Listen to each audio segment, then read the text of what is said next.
Meus amigos internautas, colegas de estudo, professores e estudantes, estamos aqui novamente, meus caros colegas também e amigos empresários, grandes amigos lá da ACIL. Estamos aqui para conversar sobre economia e sobre alguns assuntos da economia que afligem os brasileiros, porque afinal estamos longe da estabilidade que nós pensávamos que tínhamos conquistado inteiramente em 1994.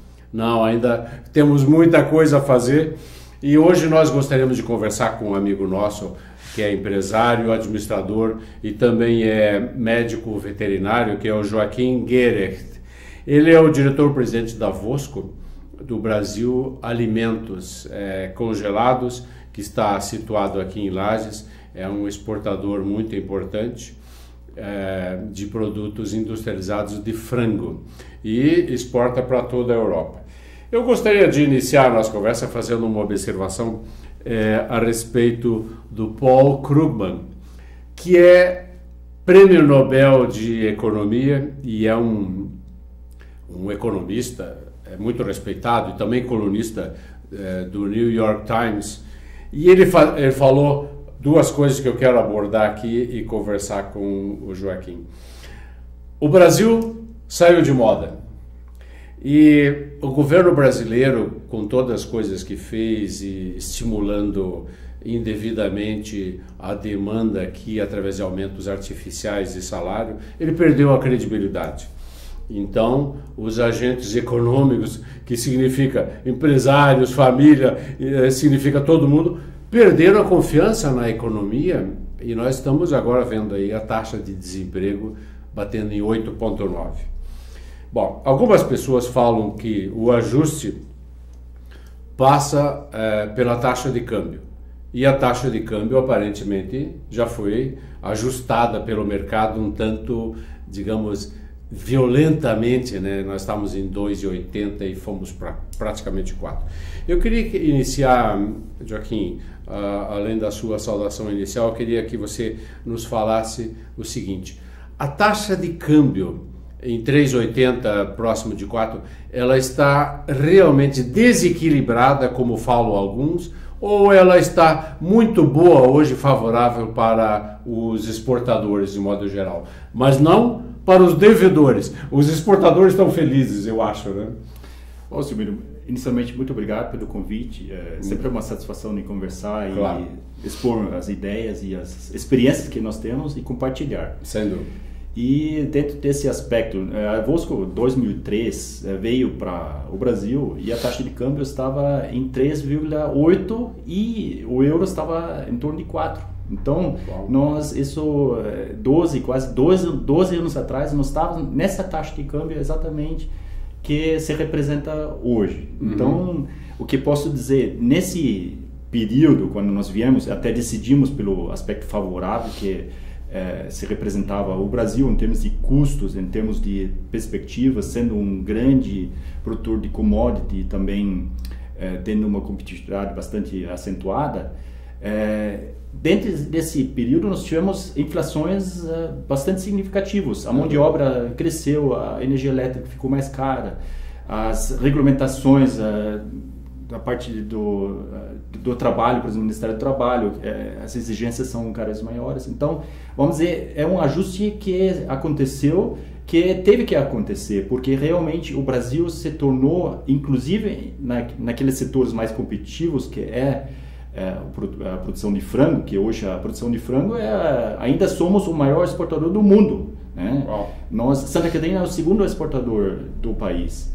Então, mesmo assim, o Brasil já sofreu e viu um detrimento das exportações. Então, esse ajuste que aconteceu agora, eu vejo que foi apenas algo... nós caímos na real agora. É uma taxa de câmbio mais real do que nos últimos anos. Do que aquele 2,80 que estava por ali e tal. Nós, esses últimos anos, particularmente nós, 95%, 98% da nossa produção é exportada, nós, nos últimos anos, sofremos bastante. É mesmo? Em função dessa taxa de câmbio, e nós agregamos valor, e agregar valor, infelizmente, também sofre bastante no Brasil pelas regulamentações, nós perdemos competitividade nos últimos anos. E agora estamos recuperando. Mas tem um professor da Fundação Getúlio Vargas que está afirmando que a taxa de câmbio está desequilibrada. Eu na verdade, eu tenho a impressão, talvez mais próxima da sua, que os exportadores estão razoavelmente satisfeitos, né, com a taxa próxima de 4. É claro que importadores e devedores não estão satisfeitos. Por exemplo, poderíamos lembrar uma entidade muito querida dos brasileiros e mais querida ainda dos políticos brasileiros, que é a Petrobras, que, se não me engano, deve 70 bilhões de dólares. Ou seja, ela não deve estar muito feliz de ver a variação da taxa de 2,90, 2,80 para 4, digamos, né? Eu acredito. Nós, na nossa empresa, nós visualizamos também. Vocês devem ter... Nós importamos máquinas. Isso também é uma realidade no Brasil. Entendo. A tecnologia que nós temos na nossa empresa é basicamente importada, né? Mas você deve ter feito a importação e contratos de empréstimo, etc., em euros. É correto. Então explique para nós um pouco, digamos assim, pedagogicamente, Joaquim. Se você faz um empréstimo em euros e nós temos esse problema aqui interno da variação absurda, digamos absurda, de 2,80 para 4, como é que fica a sua dívida em euros, que na verdade passa pela paridade com o dólar e sofre a variação do real aqui? Como é que você, devedor, se sente? Você está confortável? Não, porque o investimento é uma parcela importante. O patrimônio da nossa empresa, esse investimento em tecnologia é algo importante. Claro. Só que realmente muito mais importante é o produto que nós vendemos. Então, aquilo que nós faturamos, né, aquilo realmente representa em resultado para a empresa. Então, a dívida realmente sofre um aumento em real. Só que tendo a produção vendida em euro, nós equilibramos essa dívida. Entendo. Agora, diferente quem atua no mercado interno. Daí não tem salvação. Aí realmente eu entendo que é além de toda a questão da recessão que sofremos no país, para quem importou máquinas de fora e ainda depende do mercado doméstico, eu entendo que é uma dificuldade. Eu concordo com você, porque a empresa, digamos que só opera no mercado interno, ainda que o mercado interno esteja forte, relativamente forte, não tão forte quanto gostaríamos, mas essa empresa está numa situação muito complicada, né? Mas agora a empresa exportadora faz uma espécie de equilíbrio. É um hedge natural, quase. Exatamente. Esse hedge protege a empresa exportadora. Você poderia dizer que a Petrobras talvez estivesse protegida, isso está dizendo também, né? Eu acredito que, não sei exatamente como é que a Petrobras atua, né? Ela exporta bastante também. Exporta bastante também, ela até represou os preços também aqui dentro, acho que isso prejudicou, agora vai ter que reajustar porque além do represamento de preço, ela teve que agora tem a desvalorização. Então ela tem que dar um salto duplo. Né? Então verdade. Eu não sou especialista, eu sei mais de frango, né? Então... Eu entendo. Mas em todo caso a gente falou assim, en passant da Petrobras, porque ela sofre muito com essa variação da taxa de câmbio, porque ela é uma grande devedora em dólares, mas você observou muito bem, ela também é uma grande exportadora. Se ela não tiver mais políticos por perto, provavelmente em alguns poucos anos ela vai se equilibrar novamente, porque o mercado de petróleo ainda continua muito forte. Há uma outra opinião desse economista Paul Krugman, que, como eu falei, é muito citado e escreve no New York Times, o que é uma espécie de nirvana intelectual, né? Então ele diz o seguinte, que nós temos que, nesse ambiente que nós estamos aqui, nós temos que reduzir a inflação, primeira coisa, e em seguida ou imediatamente, ou até mais ou menos simultaneamente, reduzir a taxa de juros. Se nós fizermos isso, ele acredita que nós podemos voltar a crescer. Qual é a sua impressão a respeito dessa afirmação do Krugman, Joaquim? Você acha que realmente essas duas questões são atreladas, inflação e juros, para a gente voltar a crescer? Eu vejo assim, a nossa empresa se financia no exterior, porque realmente se financiar aqui no mercado doméstico é complicado. Hoje uma taxa Selic 14,5, né? Sim. E além é muito difícil você fazer investimentos e crescer. Então nós na Europa você tem uma taxa de juros que é de 2,5%, provavelmente. 2,5%, 3%. Então é bem mais. Então essa vantagem nossa de ter realmente matriz lá fora, claro, nos traz uma vantagem e até uma sobrevivência. Eu acredito que muitas empresas têm essa dificuldade de angariar recursos, né? Então isso realmente esses juros são absurdamente altos, né? Eu falo com os proprietários, eles não conseguem entender como tem empresa conseguindo sobreviver nessa situação. Realmente precário. A inflação, isso também, agora chegando a 10%, para um europeu, que é nossa matriz na Europa, de compreender 10% de inflação é muito complicado. Especialmente para os alemães que tiveram aquele trauma do começo do século passado, né? Sim. Uma hiperinflação de você pagar, a gente fala isso como uma espécie de folclore, né? De pagar um pouco de pão d'água ou um litro de leite com um carrinho de mão cheio de dinheiro. A hiperinflação alemã provocou um trauma tal que os alemães e grande parte dos europeus, eles não toleram a inflação. Nós, por outro lado, aparentemente toleramos a inflação, tanto que ela está em 10% agora, né? Sim, isso é uma insegurança também. Uma insegurança. E o Krugman está dizendo o seguinte: se conseguirmos controlar isso, nós voltaremos a crescer em 2016. Ou seja, um pouco antes, porque alguns economistas andam falando e argumentando através de artigos de jornal, etc., que nós poderemos, no fim de 2017, imaginarmos sair da crise aqui no Brasil.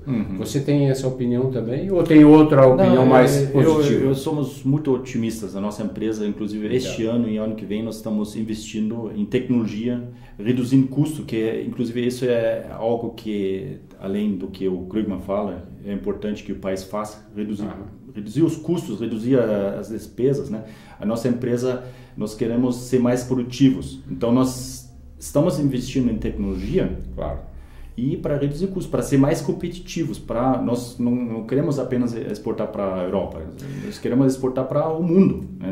Então, desculpe fazer uma pergunta assim tão provocativa. Se você vai investir em tecnologia para aumentar a produtividade, o que é perfeitamente compreensível para o empresário, você vai demitir, então.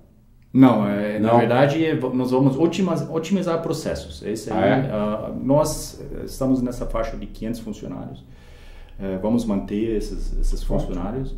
Agora, vai surgir também, nós estamos investindo em novas linhas, né? Então, provavelmente mantém o número de funcionários com uma produtividade e com uma eficiência maior também. Então, alô, sindicatos, não precisam ficar nervosos com a Vosco, eles não vão demitir, né? Não. Mas aumentar a produtividade é uma questão, na minha opinião, crucial, porque todo mundo sabe, e eu não me canso de falar isso, porque eu criei um programa sobre produtividade que eu não consegui convencer o pessoal do governo a adotar, né? Eles não se interessaram. Eles dizem, nós já fazemos tudo isso, está tudo certo, mas a nossa produtividade por trabalhador continua em 18%.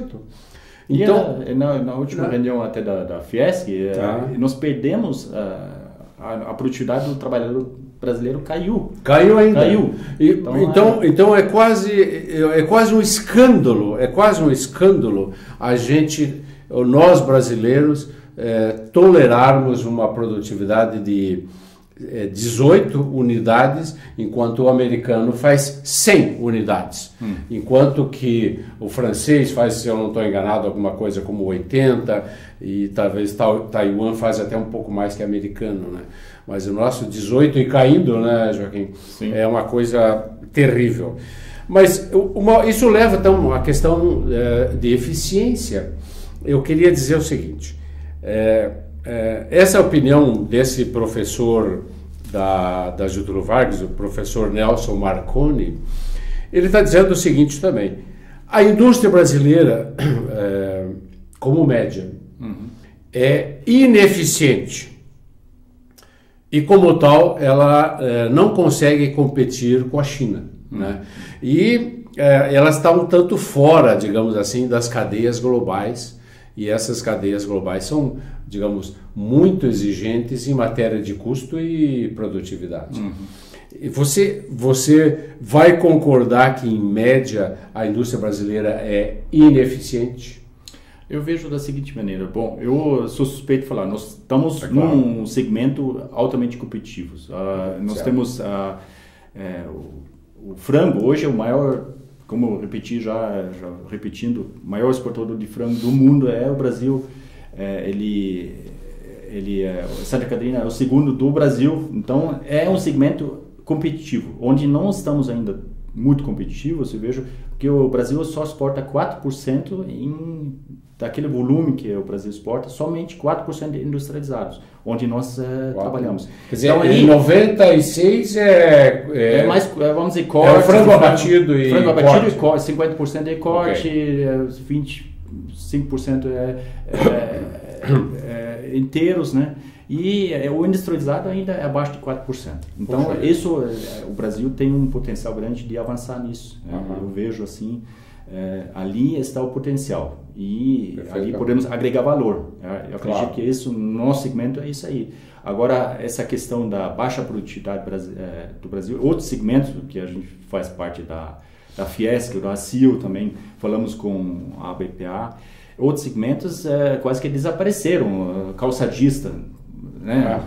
Então, esse pessoal não consegue. Então, agora, a nossa vocação é a agricultura, é a produção de carnes. Então, ali nós realmente temos competitividade. Aí eu vejo que também nós temos que aumentar a nossa produtividade, agregar valor, como a Bosco, por exemplo, faz, exportar para o mundo, não somente nós exportamos para a Europa. Então, aí está o nosso potencial.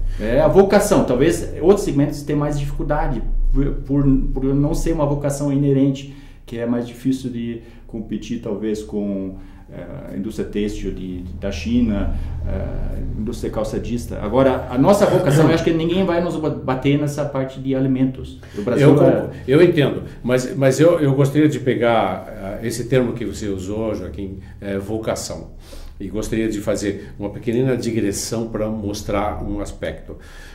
Em Santa Catarina, especialmente, décadas atrás, esse argumento vocação foi utilizado de uma maneira tão errônea que o centro de Santa Catarina, a Serra e até mesmo o norte, a parte central de Santa Catarina, acreditou nessa história de vocação, ao passo que o Vale do Itajaí não acreditou e se industrializou. E o oeste catarinense fez a mesma coisa. E hoje nós temos duas regiões relativamente ricas e o centro do estado pobre, acreditando em vocação de pecuária, né? E madeira. O que é, com a minha, digamos assim, a minha opinião própria, e eu falo isso respeitosamente, eu não espero que ninguém se ofenda, né? Como já aconteceu no passado, de falar em dinamismo industrial e alguém se ofender com isso. Nós estamos falando tecnicamente, dizendo que acreditar em vocação, isso eu quero perguntar para você. Acreditar em vocação não significa uma opção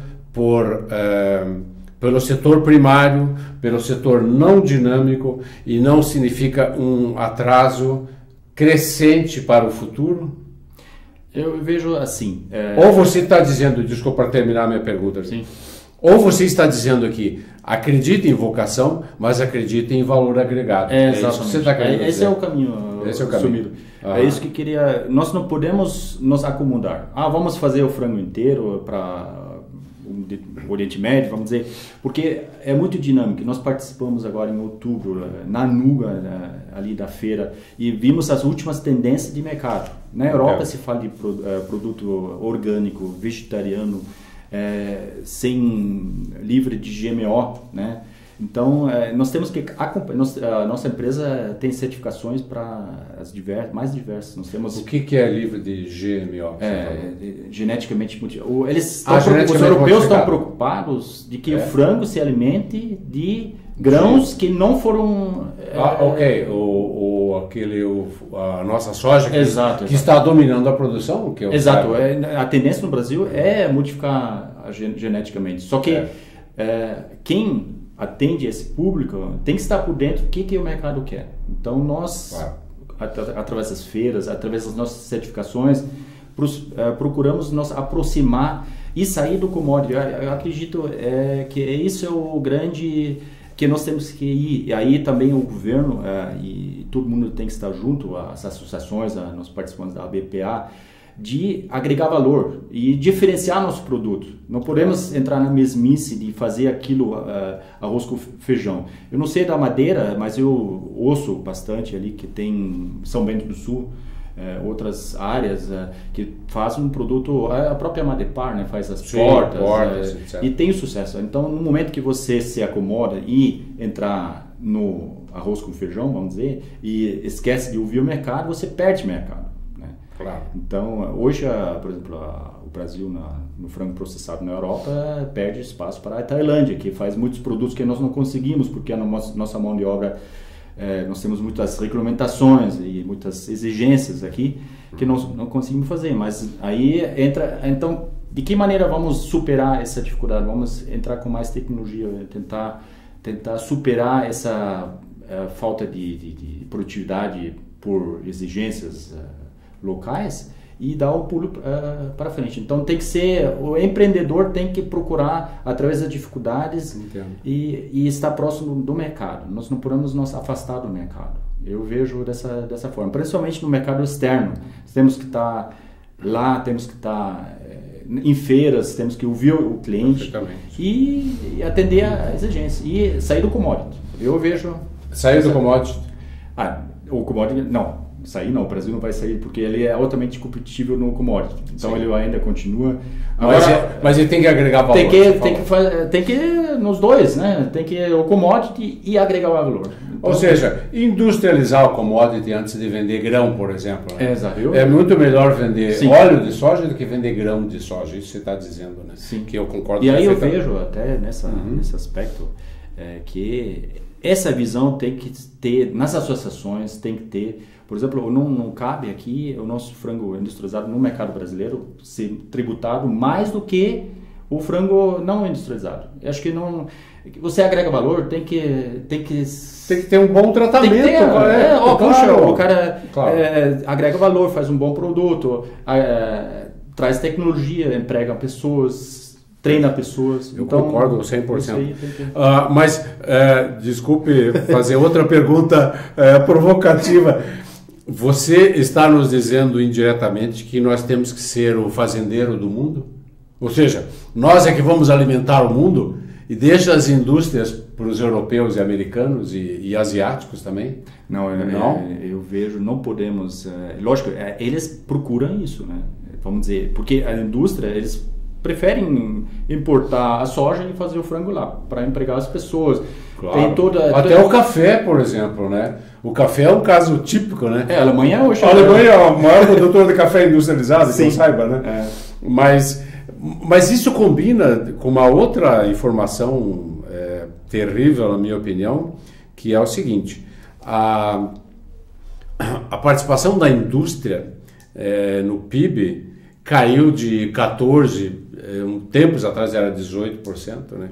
E estamos em 10%, e é possível que caia um pouquinho mais ainda, né? E então, eu não vou me atrever a dizer que a indústria está desaparecendo, mas ela está encolhendo realmente. E uma das afirmações aqui desse professor da Getúlio Vargas é que nós não podemos, do ponto de vista industrial, não conseguimos ou aumentar a produtividade ou reduzir custos, custo Brasil, etc, etc. Então, como consequência, não competimos com cadeias globais e muito menos competimos com a China. Você concorda com isso? Eu vejo no nosso segmento que a China, por exemplo, ela fornece muito para o Japão. O frango industrializado para o Japão. Hoje o Brasil exporta muito frango abatido, desossado, coxa de frango para o Japão. Hoje o Brasil não faz quase nada para o Japão. Industrializado, cozido, né? Cozido, que é nosso segmento. Então, por que é isso? Por quê? Porque realmente eu acredito que a indústria do frango cozido, né, precisa mais apoios. Também porque nós vemos essa parte tributária que nos dificulta muitas vezes, que os donos muitas vezes não entendem. Nós compramos frango, a gente se acredita, tem muitos créditos de impostos acumulados que poderia ser investido novamente. A parte trabalhista às vezes também tem regras surpresa, né? Tem coisas novas que a gente tem que preencher, que não é de senso comum mundial. Então tem entraves. Nós estamos num segmento competitivo, mas podíamos estar muito além. Então, esse é um segmento mais competitivo. Imagina aquelas indústrias que competem de igual para, vamos dizer, não sei, calçadista, outra. Aí realmente as coisas pegam. Se você não tem uma política de apoio da indústria, se tem os juros muito altos, se tem um câmbio desfavorável e ainda impostos, vamos dizer, o grande problema do imposto do Brasil não é que tem muito imposto, é de entender como é que funciona. Porque hoje tem N especialistas e cada um fala de uma maneira. O estrangeiro não entende. Não, os nossos proprietários já tentando. Já desistiram. Na verdade, você afugenta aqueles empresários que com boa vontade. Por exemplo, o nosso empresário, puxa, mas é difícil aquilo, né? Puxa, se não entendo, aí ele vai pensar duas vezes para investir.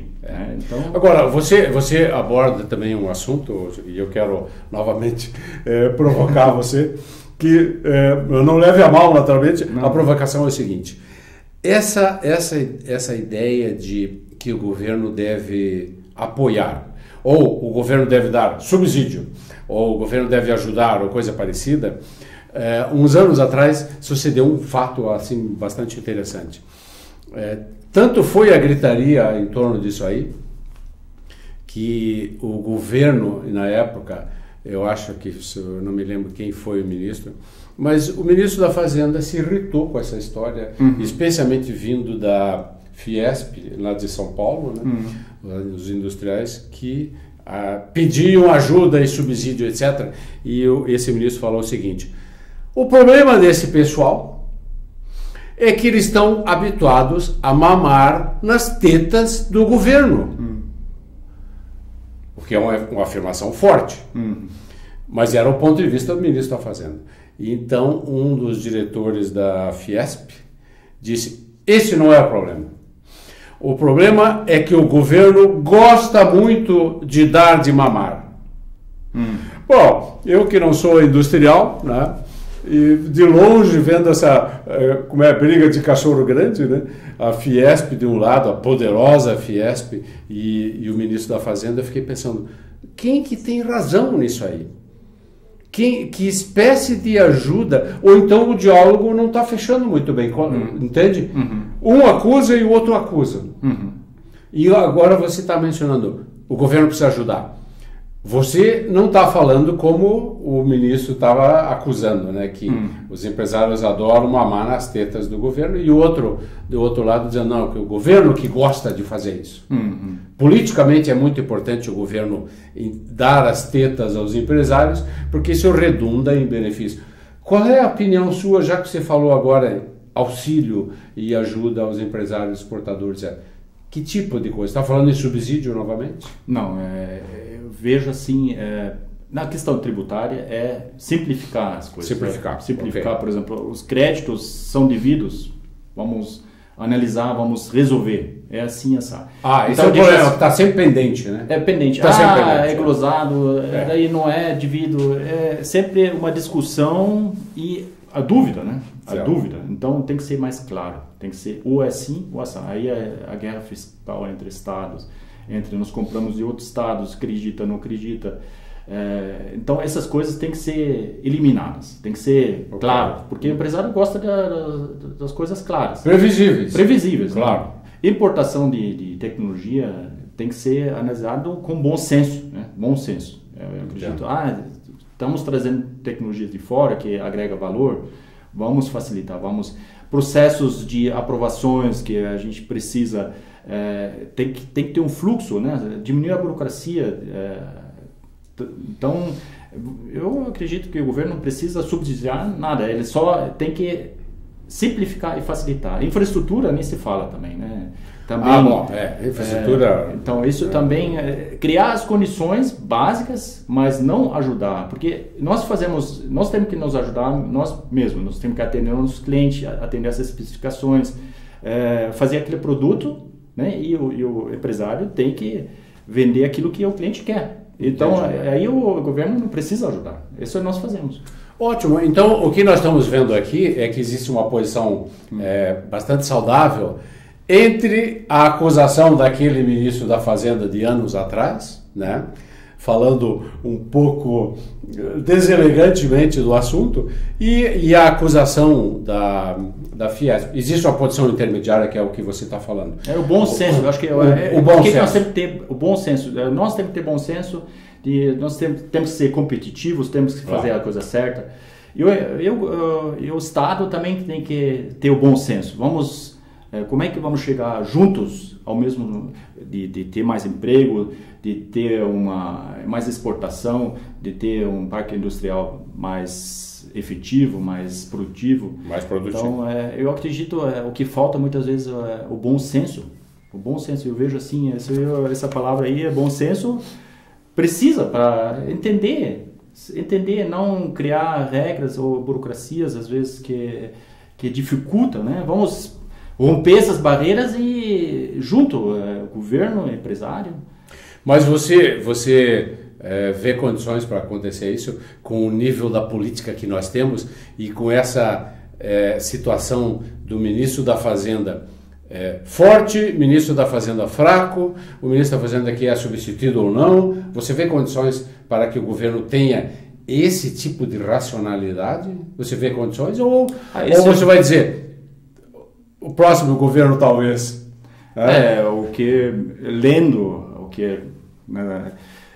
Assim, me deixa certas dúvidas se esse governo tem essa capacidade ou ele de realmente fazer essa mudança que precisamos. Aparentemente, agora existe dentro da sociedade uma vontade grande de mudar. Então, você vê isso? Eu talvez vai demorar mais 1 ano, 2 anos, talvez tenha que ser outro governo. Eu vejo com bons olhos que o próprio governo também está com um economista que realmente é do ramo, né? Então, que é o Joaquim Levy. Eu também. Só que tem correntes contrárias, como por exemplo agora na Argentina foi eleito mas com 52%, acho, né? Que quer meio apertado, mas, né? Então tem correntes contrárias também, como aqui no Brasil também tem, mas eu acredito que o bom senso novamente vai levar de que temos que ser mais produtivos, temos que romper as barreiras burocráticas, temos que simplificar a questão tributária, talvez trabalhista também, de certa forma, sem prejudicar o empregado, ele tem que estar protegido em segurança, em tudo. Agora, temos que ter bom senso até onde que essas normas, essas exigências fazem sentido, né? Claro. Tem que fazer sentido. Então, ali tem que ter pessoas que entendam do ramo. Concordo. Esse aí, por exemplo, o Joaquim Levy provavelmente é alguém que entende o ramo, só que ele não consegue transmitir aquilo que tem muitas opiniões, né? Muitas opiniões. O pior ainda é que, na minha opinião, o Joaquim Levy é um técnico competente, né? Um homem discreto, inteligente, mas cada coisa provavelmente que ele apresenta recebe uma paulada de trás aqui, né? Exatamente. Mas o que é, na verdade, muito triste, né? Joaquim, o nosso tempo... Além de ser Joaquim, né? Também já está. Exatamente. é verdade. Também leva merece umas palavras também. Mas eu queria fazer uma última pergunta, dado o nosso tempo aqui, e eu diria também o seguinte: com certeza nós vamos querer conversar novamente com você, mas eu tenho uma pergunta que é resultante de uma pequena manchete discreta que apareceu aí, que é mais ou menos o seguinte: o governo, no meio desse lodaçal de notícias ruins e expectativas piores e assim por diante, o governo está criando, ou pelo menos está pensando em fazer isso, um plano de recuperação rápida da economia. Bom, eu queria perguntar para você, não sei se ouviu falar disso, mas o governo federal está estudando isso, porque seria uma maneira de recuperar a reputação, etc., e realmente tirar o país dessa situação. Você acredita que é possível que o governo crie um plano de recuperação, digamos, para o primeiro semestre de 2016? Você acha que é possível que ele possa fazer isso? Eu acredito. Se ele primeiro, identificar o que precisa mudar, né? Então, já tem alguns movimentos. Temos muitos ministérios, temos um custo alto da máquina pública, temos entraves burocráticas, a gente sente até na exportação, estão simplificando muitas coisas, só que ainda é um pouco tímido isso, né? Eu acho que o governo tem que ser mais arrojado, tem que ser mais empresário, tem que cortar, identificando aquelas dificuldades, tem que colocar e fazer os cortes, né? Eu acredito que se tem boa vontade, tudo é possível, porque o Brasil tem os fundamentos. Até o Clinton veio esses dias, né, e disse que o Brasil... é verdade. O Brasil tem as plenas... Nós, a Europa, minha mãe e os meus pais moram na Alemanha, que dificuldades a Alemanha tem com refugiados, com uma guerra muito próxima? Meu Deus, nós temos as bases, estão aí, é só nós fazer o dever de casa. Então, se o governo identificou, por que a Dilma, numa dessa, ela não vai fazer as reformas? Lógico que ela vai tem muita gente que é contra muita coisa, então é convencer todo mundo, é uma democracia também, de conseguir conciliar todo mundo, aí eu não sei se ela tem a força política de conseguir aglutinar todas as forças, porque infelizmente a popularidade dela é baixa, né? Então, se tivesse um líder um pouco mais, né, que conseguisse puxar todo mundo, né? Então, ou talvez agrupar tanto a oposição como a situação, é perfeitamente possível. Na verdade, são poucas coisas. Nós estamos bem aqui no Brasil. É verdade. Eu me sinto bem aqui no Brasil. Eu sou estrangeiro, mas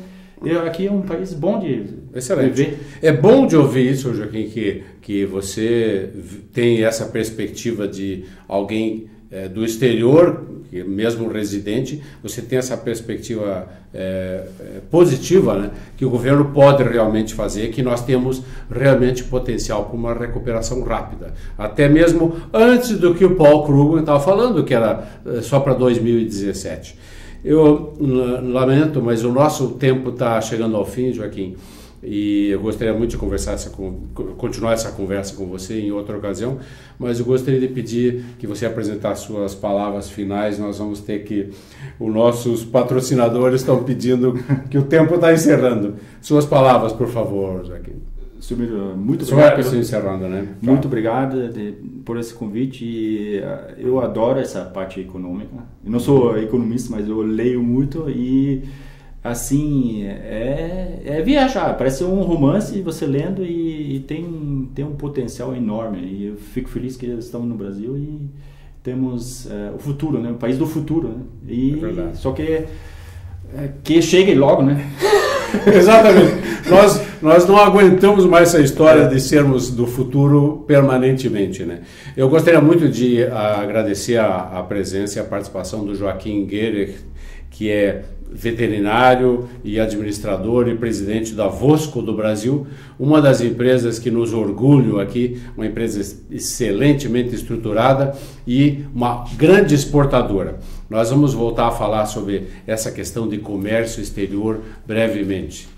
E eu estou mandando um abraço aos internautas, aos nossos colegas empresários, professores e alunos. Até a próxima. Obrigado.